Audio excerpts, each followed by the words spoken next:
Here I'm going to show you how to make the brackets, left and right brackets. So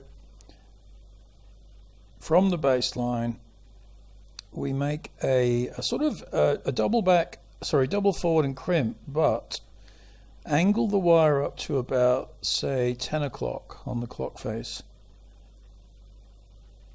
and then grip that doubled up section. We want to make a very narrow, not a semi-loop or semicircle here, just sort of a narrow, tall, don't know what you call it actually, just a curve. Narrow, tall curve. And at the top there, we want to make a double back and crimp. Now these are going to be taller than the actual capital letters, taller than anything that has to go in between the brackets.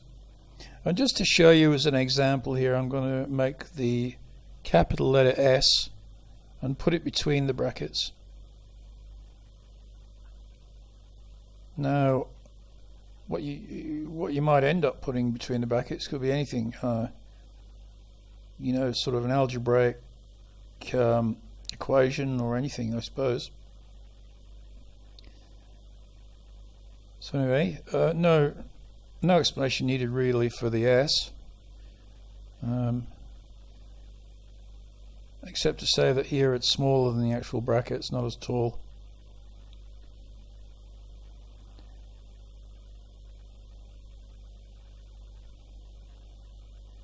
Okay, so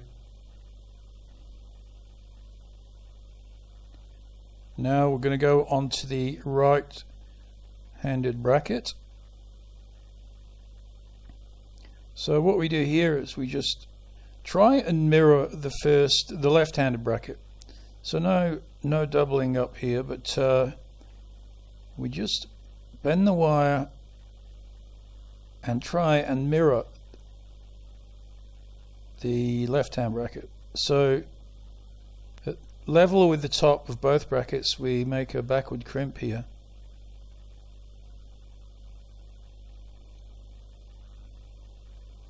And then we just take the wire behind that right-hand bracket, follow the contour of the top wire and bring that behind so it's hidden. And then to finish off the baseline, bend the wire to the right there. And the trick here is to make both of the brackets, left and right, symmetrical. So there we have the left and right brackets. Hello, welcome to the section on special characters, and we're going to start with the exclamation mark. So this is basically a circle, so we go up at an angle there, and then we make the circle like we would the lowercase letter O, but smaller. And then we go in front of it, and then we keep going around. And we're starting from the baseline, by the way. So okay, so we go around almost to the horizontal, but not quite, because now we're going to grip inside the circle, and then we're going to bend the wire up to the left and upwards, pointing to about 1 o'clock. And at the top of the exclamation mark, we're going to make a semi-loop and bring it around and behind the structure there, so that it's behind the small circle. Now we just want to follow the contours of the small circle, but behind it. So we bend the wire off to the right there, and then we grip the wire and the small circle, and then we bring it around behind the contour of the small circle so it's hidden. Now we can finish off to the baseline, and there is the exclamation mark, which would typically go at the end of a word.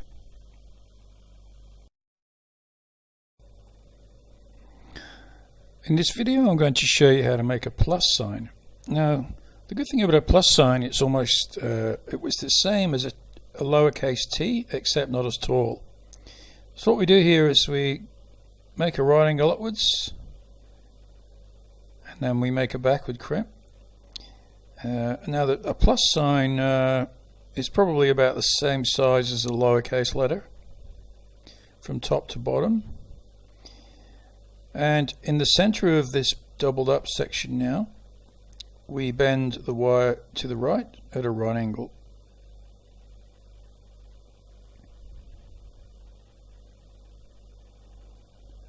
Now I grip the wire just to the right of the vertical section and bring the wire forward and bring it across that vertical section. Now we just close that gap, not totally, but just enough so it's touching that vertical section. Okay, so what I'm doing here is just flipping the structure upside down. It's just easier that way. And now I grip the wire on the other side of the vertical section and then just bend it towards me. And there it looks from the top. And now just grip that doubled up section there and then make another right angle and bring it behind the vertical section as seen from the front. This is seen from the back. Alright, now we can close that gap there.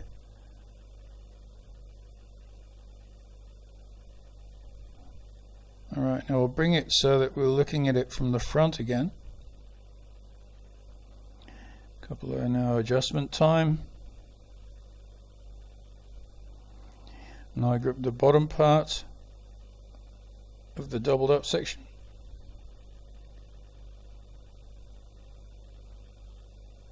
And to finish off, we once again go at a right angle to the baseline. And there is the plus sign or symbol.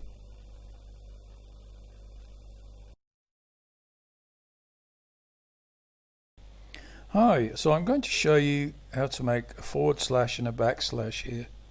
So first the forward slash. Now, forward slashes and backslashes are often taller than the actual letters or symbols next to them. So here I bend the wire at an angle down to the left, facing about 7 o'clock.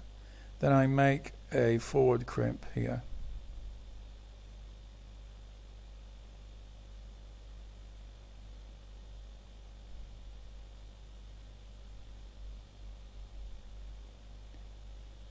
And now at the top of the forward slash, which may be taller than the other symbols or letters, I just do a backward crimp.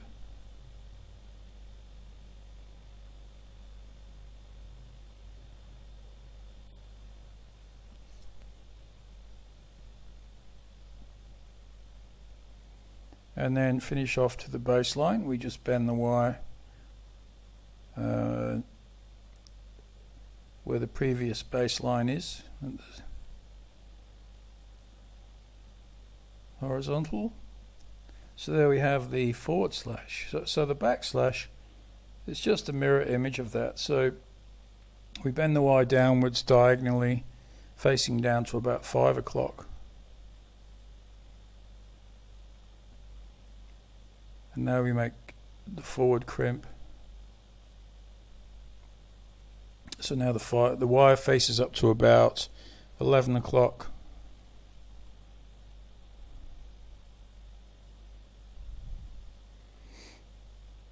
And then the backward crimp.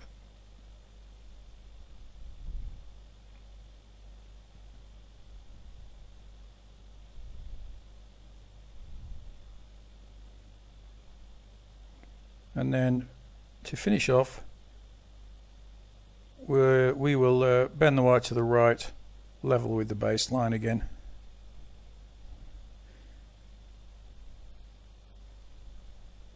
So there we have the forward slash and the backward slash.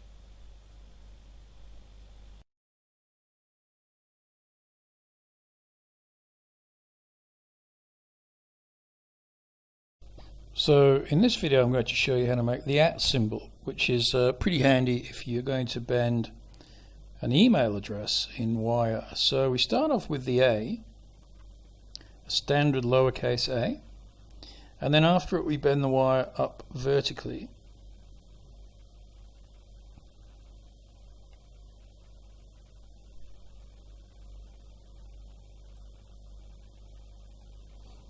Now we make a freehand, well, it's going to be a 3/4 loop that surrounds the A by going counterclockwise, gripping it at the end there all the time and just making it equidistant all the way around the A.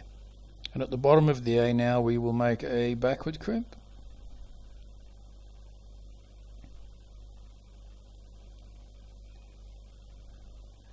And now what we do is we follow the contour of the wire, the 3/4 loop we just made, and go back. But as you might have noticed, we're going behind the horizontal section that started off before the A. We're going behind that, and we just keep following it